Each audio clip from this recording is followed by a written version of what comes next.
Talk to any concrete professional and they'll tell you the number one rule of concrete is this: it's pretty much guaranteed to crack. But not all cracking is considered equal, and there's a way to reinforce concrete to minimize its negative impacts. Hey, I'm Grady, and this is Practical Engineering. Today, we're talking about pre-stress concrete.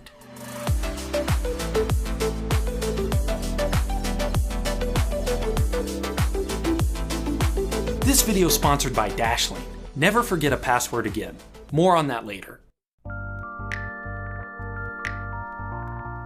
Despite its excellent qualities as a structural material, concrete has some weaknesses too. One that we've discussed in previous videos is that it has almost no strength against tension. Concrete can withstand a tremendous amount of compressive stress, but when you try to pull it apart, it gives up easily. Concrete's other weakness is that it's brittle. It doesn't have any give or stretch or ductility. Combine these two weaknesses and you get cracks. Concrete loves to crack. And if you're designing or building something made of concrete, understanding how much and where it's going to crack can be the difference between the success and failure of your structure. To understand how engineers design reinforced concrete structures, first we have to understand design criteria, or the goals of the structure. The obvious goal that we all understand is that it shouldn't fall down. When a car drives over a bridge and the bridge doesn't collapse, the structure is achieving its design criterion of ultimate strength. But in many cases in structural engineering, avoiding collapse actually isn't the limiting design criteria. The other important goal is to avoid deflection or movement under load. Most structural members deflect quite a bit before they actually fail, and this can be bad news. The first reason why is perception. People don't feel safe on a structure that flexes and bends. We want our bridges and buildings to feel sturdy and immovable. The other reason is that things attached to the structure, like plaster or glass, might break if it deflects too much. In the case of concrete, deflection has another impact: cracks. The reinforcement within concrete is usually made from steel, and steel is much more elastic than concrete. So in order to mobilize the strength of the steel, first it has to stretch out a little bit. But unlike steel, concrete is brittle. It doesn't stretch, it cracks. So that often means that concrete has to crack before the rebar can take up any of the tensile stress of the member. This demonstration is from a test in a previous video showing a conventionally reinforced concrete beam. Go back and check out that video if you haven't seen it yet. Notice how the beam is resisting the load on it even though it's cracked at the bottom. It's meeting design criteria number 1, it's holding the load, in this case 6 tons, without failing. But it's not meeting design criteria number 2, serviceability. It's deflecting too much, and the concrete is cracked. Those cracks not only look bad, but in an actual structure they could allow water and contaminants into contact with the reinforcement, eventually causing it to corrode, weaken, and even fail. One solution to this problem of deflection in concrete members is pre-stressing, or putting compressive stress into the structural member before it gets put into service. This is normally accomplished by tensioning the reinforcement within the concrete. This gives a member a compressive stress that will balance the tensile stress imposed in the member once it's put into service.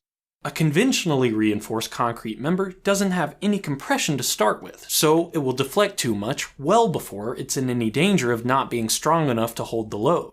So with conventional reinforcement, you don't even get to take full advantage of the structural strength of the member.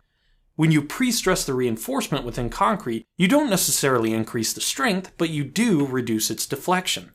This balances out the maximum load allowed under each of the structural design criteria, allowing you to take fuller advantage of the strength of each material. There are 2 main ways to pre-stress reinforcement within concrete, and of course I built a demo to show how this works. The first one is pre-tensioning, and yes, that's a little bit confusing. It's pre-stressed because the steel is stressed before the member's put into service, but pre-tensioned because the steel is stressed before the concrete cures. To make this work, I had to build a little frame to go around my concrete beam. This frame will hold the steel in tension while the concrete cures.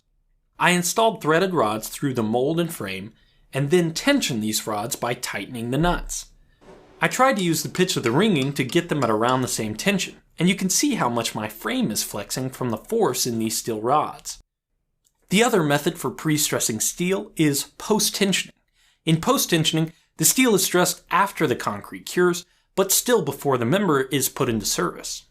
In this beam, I cast in smooth plastic sleeves in the mold.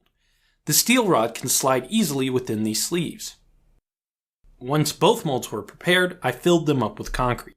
And I finally got a construction-grade concrete vibrator as well. This machine helps get all the air bubbles out of fresh concrete before it cures, a process called consolidation. After the concrete's had some time to cure, it's time to test the beams out. On the pre-tension beam, I can unscrew the nuts and take off this frame. Because the concrete hardened around the bolts, the steel rods are still under tension inside the beam. I put it under the hydraulic press for testing, and the results are easy to see. In a conventionally reinforced beam where the steel is simply cast into the concrete without any tension, cracks start forming at around 4 tons. In the pre-tension beam, the cracks didn't appear until double that force, at around 8 tons. The tension already in the steel is able to take up the force of the press without requiring the beam to flex. For the post-tension beam, I inserted the steel reinforcement after the concrete had cured. Then I tightened the bolts on the rods to pre-stress the steel. Under the hydraulic press, the results are nearly identical. The tension in the steel held the beam in compression for much longer than a conventionally reinforced member could. Of course, the cracks eventually appear, but it takes much more force before they do. That's because adding force to the beam isn't necessarily creating tension at the bottom, but simply reducing the compression that's already been introduced through the tension in the steel rods.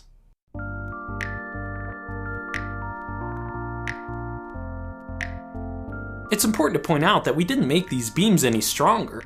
Both the steel and concrete have the same strength they would without pre-stressing. But we did increase the serviceability of the member by reducing the amount of deflection under load. Of course, none of these examples actually failed because of the reinforcement, and that wasn't the point of this demo, but it's still fun to test everything to failure. Pre-stressed concrete is used in all kinds of structures, from bridges to buildings to silos and tanks. It's a great way to minimize cracking and take fuller advantage of the incredible strength of reinforced concrete. Thank you for watching, and let me know what you think. Thanks to Dashlane for sponsoring this video.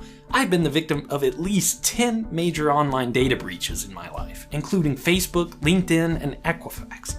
Obviously, all those passwords have been changed, but if I was reusing the same password for all my online accounts, any data breach could give people access to my bank accounts, health records, and everything in between. Dashlane simplifies online security and password management by seamlessly integrating into your browser and syncing between any kind of device automatically. And it's more than just a password manager. Dashlane warns you if stolen personal information is found in a data breach, can help you change passwords without going through a maze of web page settings, and has dark web monitoring and a VPN. I've been using Dashlane for a while now, and I really enjoy the peace of mind knowing my online accounts each have their own password that I don't have to try and remember on my own. Support this channel and visit dashlane.com/practicalengineering to sign up for free. Use promo code practicalengineering to get 10% off a 1-year premium subscription. Again, thank you for watching, and let me know what you think.